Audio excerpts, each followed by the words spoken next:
यह कहानी एक सच्चे साधु एवं एक न्यायप्रिय राजा के घमंडी बेटे की है। होता यह है कि एक बार एक साधु भ्रमण पर निकले थे और भ्रमण करते करते जब शाम हो जाती है तो वह साधु एक नगर में रुक जाते हैं ताकि जब प्रातः सुबह होगी तो फिर से अपनी यात्रा को प्रारंभ करेंगे। इसलिए साधु महाराज उसी गांव के एक मंदिर में रात गुजारने की सोचते हैं, जिसके चारों तरफ खेत ही खेत था।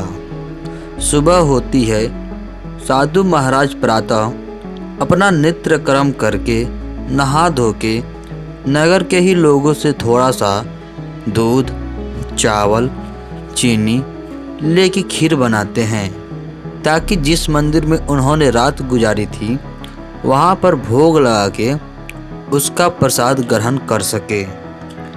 जब खीर पक रही थी तो उसमें से एक बहुत ही सुंदर खुशबू निकल रही थी जो किसी के भी मुंह में पानी ला दे।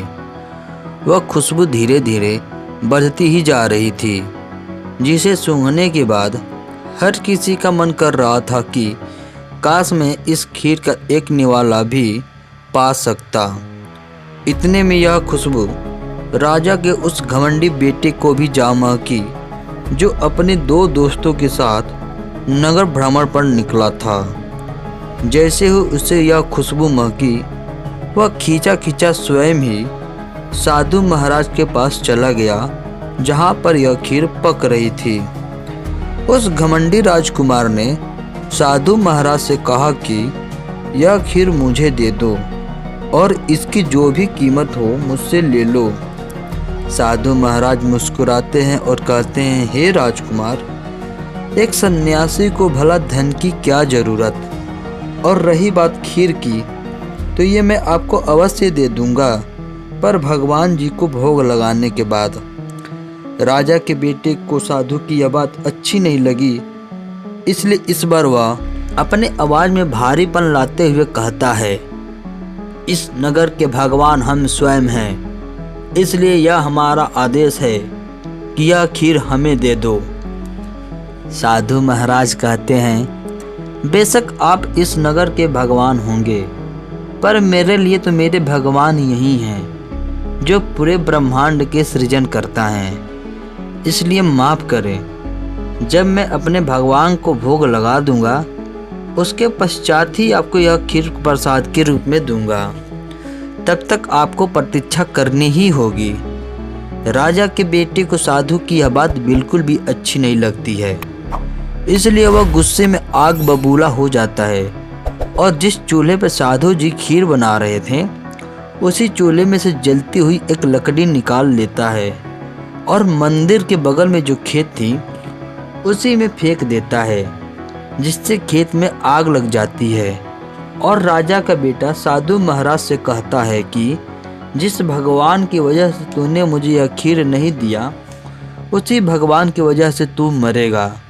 और फिर खुद ही जोर जोर से चिल्लाने लगता है कि साधु की खीर वाली चूल्हे से चिंगारी निकल के आग लग गई। साधु की खीर वाली चूल्हे से चिंगारी निकलकर खेत में आग लग गई।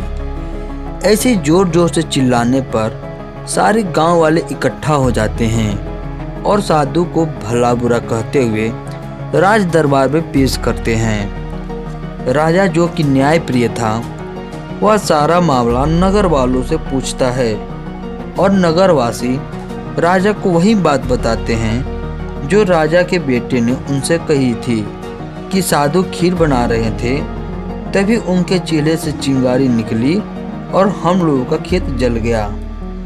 राजा को वही बात समझ में आई जो उनके लड़के ने चाहा था।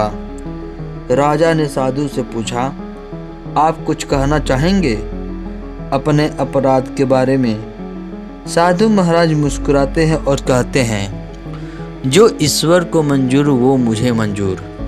फिर राजा कहते हैं कि आप एक सन्यासी हैं और मैं एक सन्यासी की दिल से इज्जत करता हूँ, परंतु खेत जलने की वजह से जो नुकसान हुआ है उसकी भरपाई तो आपको करनी पड़ेगी। इसलिए या तो आप नुकसान की भरपाई करेंगे या फिर 50 कोड़े आपको मारे जाएंगे। ये सजा सुनकर राजा के बेटे की खुशी का कोई ठिकाना नहीं रहता है। तब तक साधु महाराज कहते हैं कि मेरे पास कोई धन नहीं है, इसलिए आपके कोड़े मारने की सजा हमें स्वीकार है।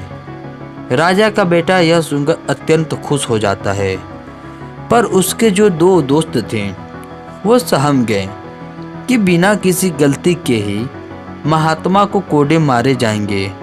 उसके बाद भी महात्मा जी के चेहरे पर न कोई चिंता है और ना ही कोई भय।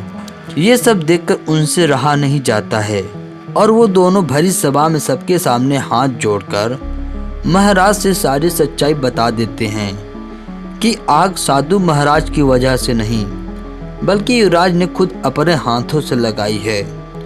जब महाराज को ये बात पता चलता है तो वो डांटते हुए अपने पुत्र से पूछते हैं और वो डर कर सारी सच्चाई बता देता है। फिर राजा साधु महाराज के हाथ जोड़ लेते हैं और कहते हैं कि आपने सब बताया क्यों नहीं। तब साधु महाराज कहते हैं कि सच स्वयं ही प्रकाशित हो जाता है। थोड़ा विलंब हो सकता है पर सच छुप नहीं सकता, और वैसे भी जिसकी नाव पर ईश्वर का हाथ हो वो नाव डूब कैसे सकती है।